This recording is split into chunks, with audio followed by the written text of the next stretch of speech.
नमस्कार मित्रों, आज का विषय बहुत ही महत्वपूर्ण है।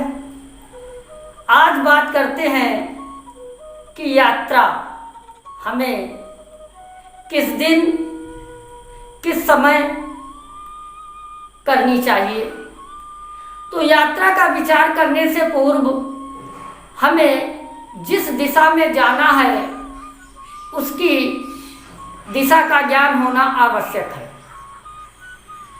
तो जिस दिशा में हमको जाना है, यदि उस दिशा में चंद्रमा की स्थिति सम्मुख है तो यात्रा बड़ी ही शुभदायक होती है। वहीं दूसरी ओर अगर चंद्रमा दाहिने पड़ता है तब भी यात्रा आनंदपूर्वक पूर्ण होती है, मनोवांछित फल को देने वाली होती है। इसके विपरीत यदि चंद्रमा पीछे या बाएं स्थित हो तब यात्रा करने से हमें बचना चाहिए।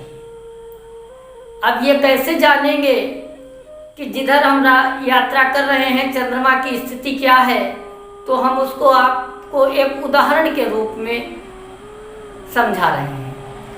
पहले तो आप ये जान लीजिए कि चंद्रमा किस दिशा में स्थित है, इसका ज्ञान कैसे होता है। मेष राशि, सिंह राशि, धनु राशि में यदि चंद्रमा स्थित है तो चंद्रमा की दिशा पूरब में होगी।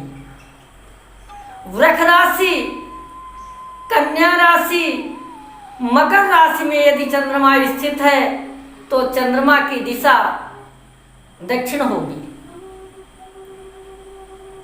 मिथुन राशि, तुला राशि और कुंभ राशि में यदि चंद्रमा स्थित है तो चंद्रमा की दिशा पश्चिम होगी।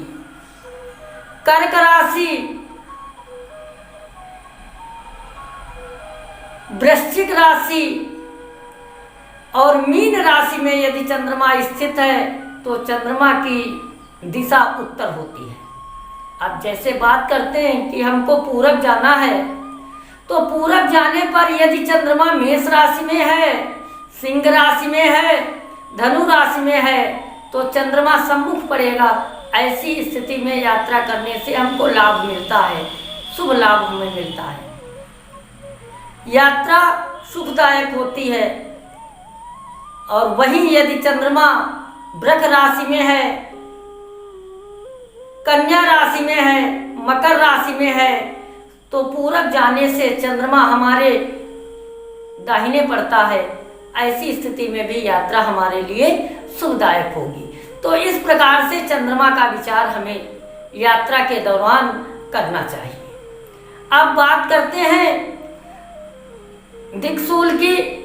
दिशाशूल में हमें यात्रा करने से बचना चाहिए। तो उसके लिए क्या है, सोम शनिश्चर पूर्व न चाला। सोमवार और शनिश्चर को पूरब की दिशा में यात्रा नहीं करनी चाहिए। मंगल बुध को उत्तर दिशा में यात्रा करने से बचना चाहिए। शुक्रवार और रविवार को पश्चिम दिशा में यात्रा नहीं करनी चाहिए। बृहस्पतिवार को दक्षिण दिशा में यात्रा करने से बचना चाहिए। तो ये रहे यात्रा का विचार। और इसके साथ साथ एक बहुत महत्वपूर्ण बिंदु ये भी है कि भद्रा काल में हमें यात्रा नहीं प्रारंभ करनी चाहिए। यदि राहु काल चल रहा है तब भी हमें यात्रा प्रारंभ नहीं करनी चाहिए। इसके साथ साथ पंचक में यानी चंद्रमा कुंभ और मीन राशि पर यदि है तो हमें दक्षिण दिशा की यात्रा करने से बचना चाहिए। पंचक काल में दक्षिण दिशा में की गई यात्रा सफल नहीं होती है, नाना प्रकार के कष्ट हमको उठाने पड़ते हैं।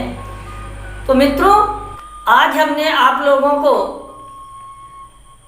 दिक्सूल के विषय में बताया। चंद्रमा की स्थिति के विषय में बताया कि चंद्रमा किस राशि पर हो तो हमें किस दिशा में यात्रा करनी चाहिए, भद्रा काल में यात्रा नहीं करनी चाहिए, पंचक काल में दक्षिण दिशा की यात्रा करने से बचना चाहिए। तो इस प्रकार से यात्रा पर जाते समय जो हमने बिंदु बताए हैं उन बिंदुओं का अगर आप ध्यान रखेंगे तो आपकी यात्रा सुखमय होगी। कल के कार्यक्रम में हम आप लोगों को राहु काल के विषय में बताएंगे कि राहु काल क्या होता है और किस दिन कितने समय तक राहु काल रहता है। राहु काल में भी यात्रा वर्जित होती है। तो कल के कार्यक्रम में मिलते हैं एक नए टॉपिक के साथ में। धन्यवाद।